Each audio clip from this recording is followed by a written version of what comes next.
So this is what we found underneath the battery tray of this 1976 280 SL. It's been patched before here and here, and what we're going to try and do is repair this ourselves. And I think in the first instance we're going to have to try and cut out all of this rotten metal here all the way up to here, and possibly down here as well. Okay, so this job is going to consist of, first of all, cutting out the metal.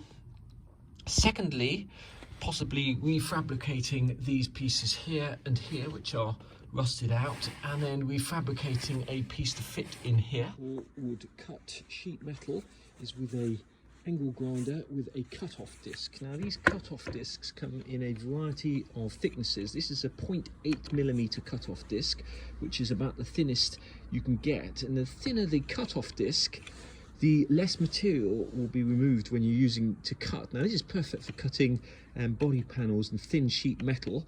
Obviously the thinner the cut-off wheel is, the less long it would last if you were cutting thicker metal. So we've got 0.8mm cut-off wheel in a DeWalt battery operated grinder, and that grinder costs about £109 from Screwfix. Okay, so that is one way of cutting metal.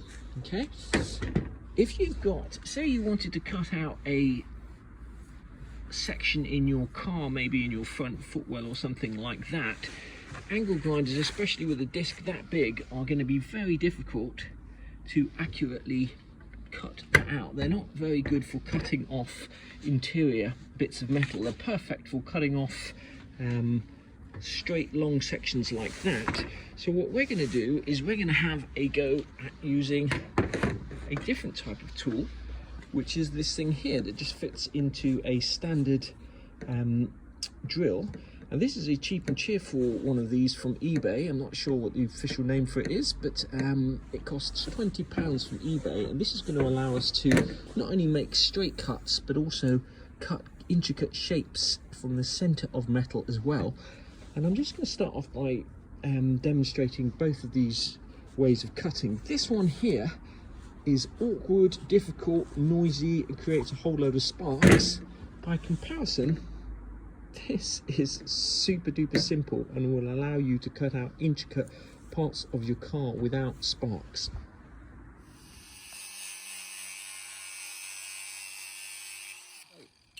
I'm no expert on an angle grinder, I've never really used one before, but you can see that it's quite easy to cut that metal. You don't get a particularly clean cut, and obviously if you were welding this, you would have to be tidying that up. So I've just taped this off, and let's see how we get on with this $20 tool from eBay. Line it up, and let's go. The first thing you notice is there's no sparks, and you're not likely to cut your hand off with that tool.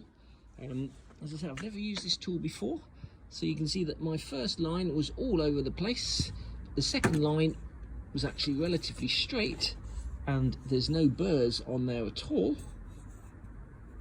so you would not need to file or sand that edge off before welding it. One thing you're going to be able to do with this tool is do corners relatively easy.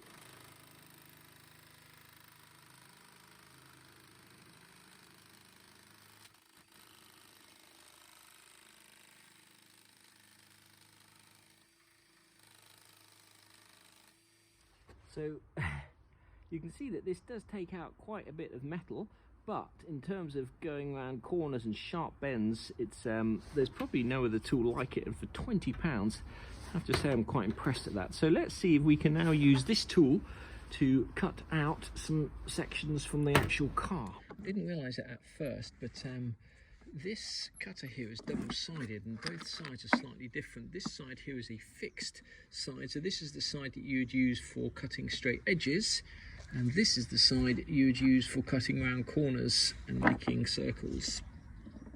I'm going to start off using the angle grinder just to see if we can make a straight cut along there. I'm going to try not to cut these wires, or this pipe. Probably makes sense to actually take the brake pipe off, to take these wires off, but we're going to do it very carefully. of scrap metal over this pipe here. Really, I should take these brake pipes out, but I'm not going to. I'm just going to put a piece of metal over there, just in case I slip with an angle grinder, I don't end up nicking that pipe.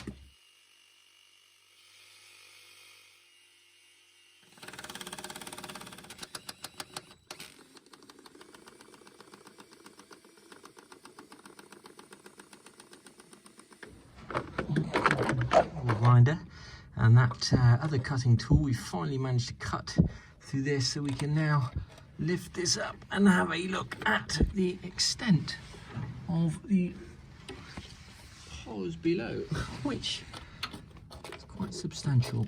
So this is all going to need to be cut out and re-welded. But at least we're getting there. We're going to have to cut out all of this, replace all of this section. I think we place most of the front footwell because that's rotten through. Replace all of this, replace this, and inside the car, replace quite a bit of that as well. And you can see we have got our work cut out. We're going to have a go at fabricating this battery tray bracket here. Now my initial thought was just to get some 18 gauge mild steel and bend it into shape, but this is way too tough to bend without a proper sheet bender, and even in a vise you're going to struggle to be able to bend that shape in a vise, because you might be able to get the first bend, but then you've got to somehow get this bend. So I'm going to try doing it a completely different way. I'm going to take a section of this what's it called, chassis section, which we got from Euro Car Parts. That's the part number there, and I'm going to cut it down to size here, like so. I'm going to actually use the existing bends in the metal, and then I'm just going to weld it to the right size. So we're going to use these two bends here and here, and then we're going to make two welds and see if that comes out okay. First thing we're going to do is just mark the length. Doesn't have to be exact. This is not a part you're going to necessarily see.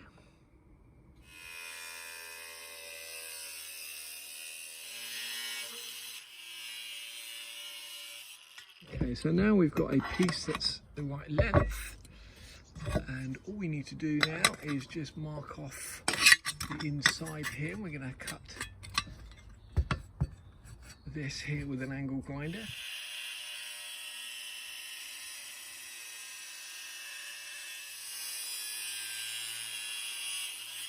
Okay, so there we go, we've got our first little angle there. Just going to do the same again and then weld a piece on the top. What we need to do now is cut another piece of metal and weld it on top like that. It's generally much easier working with bigger pieces of sheet steel. There's less chance of warping when you're welding, and also it's easier to clamp and to clean them. So I'm going to clean this before I make the cut.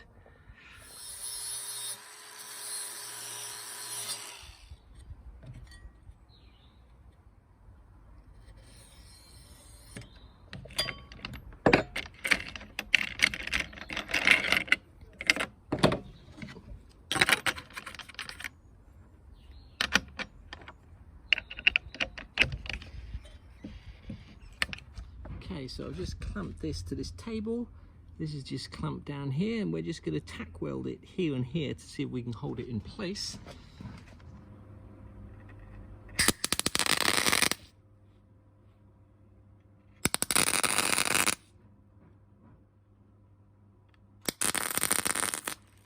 Okay, these tack welds here are perfect, but this one here is just giving us too much of a gap, so I'm just going to cut that tack weld out with the cut-off wheel and then squeeze that together so we've got a proper gap.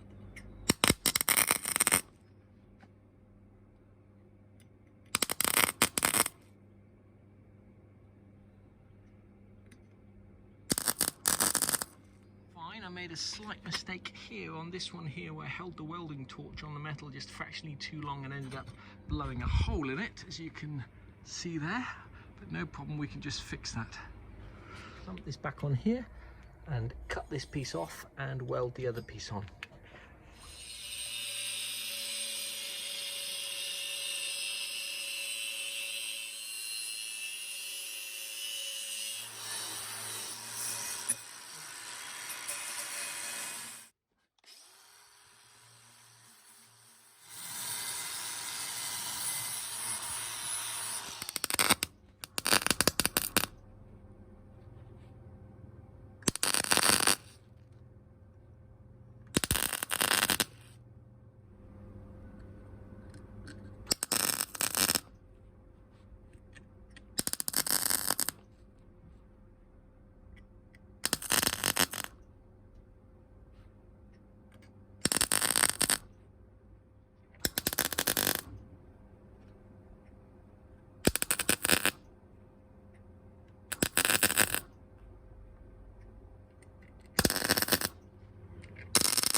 Okay, so far I'm pretty happy with the way that's come out. You can see the welds have got good penetration to the back of the piece. And what we've got to do is just let that cool down. You can't run a continuous bead of weld on such thin metal, otherwise you'll just blow holes in it like that and it will warp. So we're just going to let that cool down and then do some more welding.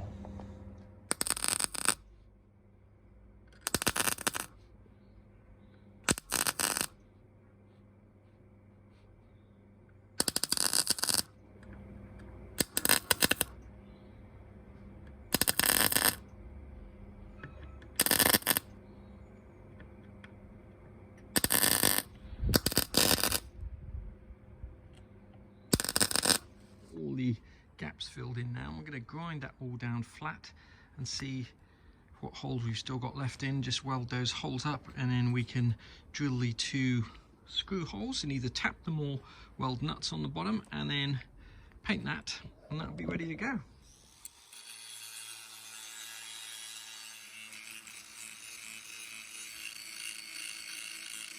Well, for my first attempt at fabrication and welding, I'm not too unhappy with that. We've just gone over that with the flap wheel and rounded all the corners off here and here, and that is pretty much the same as that. We're just going to drill 2 holes and decide whether to tap the holes or do as they've done here, which is weld nuts on the bottom. Pretty much it for this video. We're just going to spray this up with some primer and then we'll paint it later. The only thing I would sort of mention in all of this is that sometimes it's much easier to make a part up like that out of more than one piece. It doesn't look like it would be, but unless you've got a proper metal bender, sheet metal bender or brake as it's called, you'll struggle to actually get that made up in 18 gauge steel. So we just used a chassis section from Euro Car Parts. That's the part number there. The only thing we've used to cut metal are these 0.8mm cutting disc from Screwfix, grinding disc to grind down the welds, and a flap wheel to tidy everything up. Once again, the grinder came from Screwfix and that's been excellent. I used a Clark welder which my dad gave me to weld. We've got, for 18 gauge steel, we had it on number 2 here and a wire speed of number 5, and the wire thickness I've got in there is, I believe it's 0.6, because that one there is 0.8, so I believe that's 0.6 wire. It's the one that came with the welder.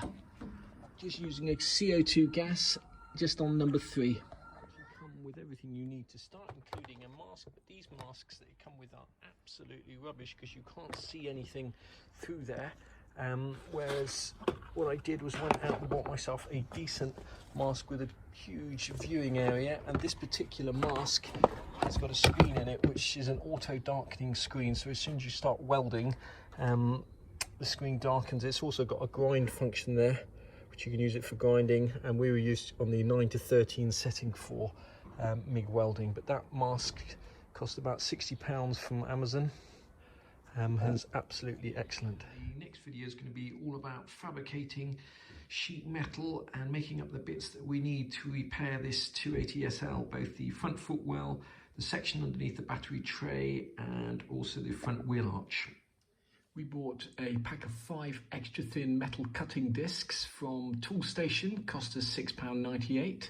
The metal grinding disc for grinding down the welds, £1.75 from Toolstation. And the flap disc for tidying up the metal prior to welding, £3.14. We bought the nibbler metal cutter from Amazon, cost us £20.29 delivered, and the welding helmet, which was a Tack Life welding helmet, really impressed with it, cost us £60.68 also delivered. The welder I was using came from Machine Mart and is a Clark 151 TE. Came with everything, including the wire, the CO2 gas. The mask that it came with was rubbish and we replaced that. One of the reasons that my father gave me this, because he couldn't be bothered to wire a special socket up in his house because it said you need a 30 amp socket, but we were just using it off a standard power supply, and in fact this welder will be using off an EcoFlow Delta lithium ion battery pack down in our garage because we don't have any power, and that seems to work fine as well.